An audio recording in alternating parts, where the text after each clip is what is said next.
Everyone, I'm Dr. Anushka Agarwala, currently a senior resident in PGI Chandigarh. Today I am presenting a case of a 46-year-old female patient resident of Himachal Pradesh who had a chief complaint of headache for the past 4 days, followed by which she had sudden diminution of vision in the left eye for the past 2 days. There was no similar episode, no trauma or no significant past illness. This was the fundus image that was shared by the primary physician to us.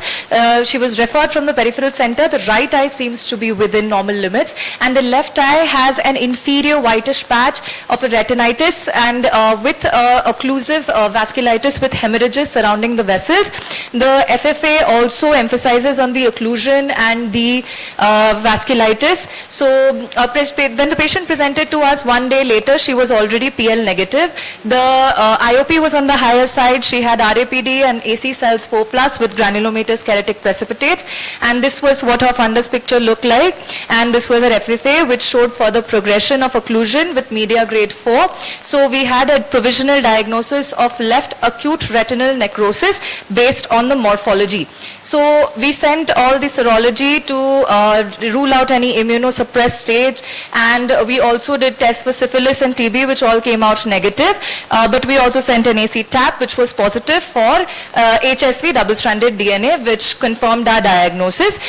We started the patient on topical Ali steroids, topical cycloplegics, anti-glaucoma agents, along with oral valacyclovir 1 gram 3 times a day, oral prednisolone according to body weight, and aspirin. With consultation with the neurology team, we also sent a CSF TAP, which was within normal limits because the headache was not getting any better. We also ordered a CE MRI where there was a bulky left optic nerve which was going on to the chiasma. It was hyperintense on T2, which was suggestive of left optic neuritis. So based on this, we started the patient on IV acyclovir instead, 500 mg for 14 days, along with kidney function monitoring. So after 14 days, the patient was symptomatically much better. The headache was better. Patient's media had cleared up. There was a cracked mud appearance in the left eye, so the infection had more or less resolved. So we discharged her from inpatient care with oral acyclovir along with tapering oral prednisolone, and we kept her on follow-up. 15 days later, she came back to us with diminution of field in the right eye this time. However, her vision was still 6/6, pupil was sluggishly reactive, and there were no cells in the anterior chamber. So our first diagnosis we thought of was BARN, bilateral acute retinal necrosis. However, the fundus picture was within normal limits, and the FFA also didn't show any subtle signs of retinal necrosis. We got a visual field done, and we saw that only a small quadrant of inferonasal visual field was spared in this patient. This is a 30-2 on the left side and the 10-2, and they were both corroborating. We repeated the visual field 2 days later, and it was exactly the same. So we got a repeat CE MRI as well, and this time we saw left optic nerve subtle perioptic enhancement. So now we had a dilemma. We considered a few possibilities. It could have been immune-mediated damage, which was a part of the primary pathology. It could be a cyclovir-mediated toxic optic neuropathy, or something completely different, like a lymphoma or a sarcoid, which could be associated with HSV. So to rule out the other conditions, we got a PET scan, we got a CBC and peripheral blood smear, all were within normal limits. We got complement levels which were normal. So we continued with our diagnosis of optic neuritis associated with the primary pathology, and with a cyclovir cover, we gave pulse IV methylprednisolone 1 gram for 3 days. After that, patient was continued on tapering oral steroids. These are subsequent visual fields that we had done.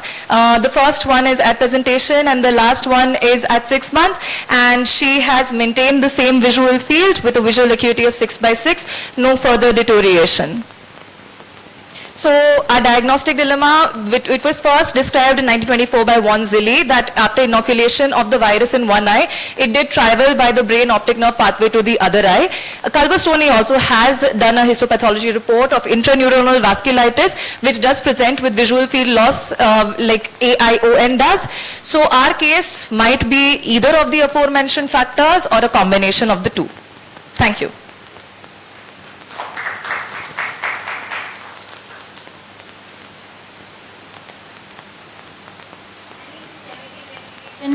We should all carry in such cases, which is very important to save the life of the patient.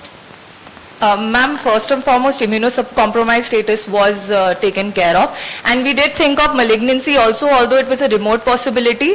We did get a CBC PBS in this case as well, peripheral blood smear, and other systemic investigations, because syphilis is also known as the great masquerader, we did rule out syphilis, and in our population TB as well.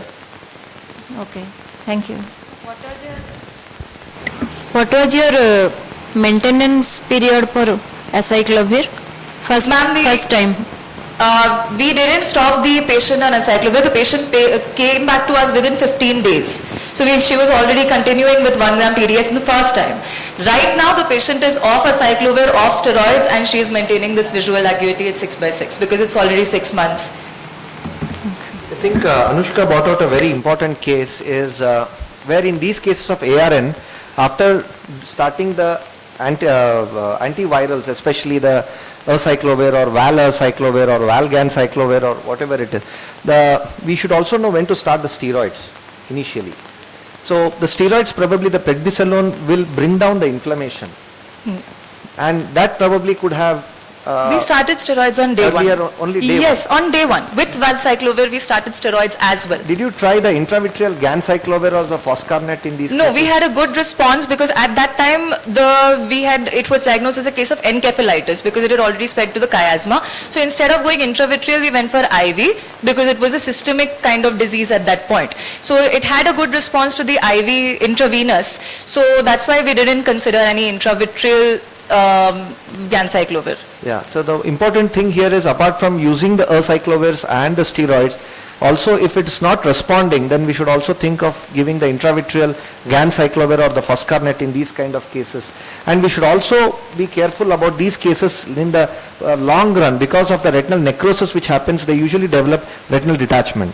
So some authors, they prefer to do laser photocoagulation, or if the retinal detachment happens, then they prefer to do a vitrectomy and try to detach the retina, because they see that, okay, if it's not improving, or if it's the same picture, I have even seen some surgeons doing a vitrectomy as a prophylactic procedure so that it should not develop the retinal detachment or more on a retinal necrosis. I think very interesting case you brought about. Thank you very much, Anushka. Thank you, sir.